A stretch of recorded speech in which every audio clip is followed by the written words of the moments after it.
Hello বন্ধুরা, আজকে আমি চলে আসলাম মানিকগঞ্জ কবুতর হাট।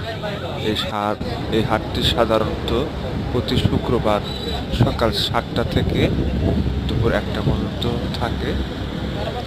আমি শুক্রবার এই ভিডিওটি ছাড়তে পারি নাই, তাই আজকে ছাড়লাম। আশা করি ভালো লাগবে। সাধারণত এটি কবুতরের হাট। এখানে সব ধরনের কবুতর পাওয়া যায়। তাছাড়া বর্তমানে কবুতরের দাম খুবই কম। 300 টাকা জোড়া হলে ভালো জাতের গিরিবাজ পাওয়া যায়।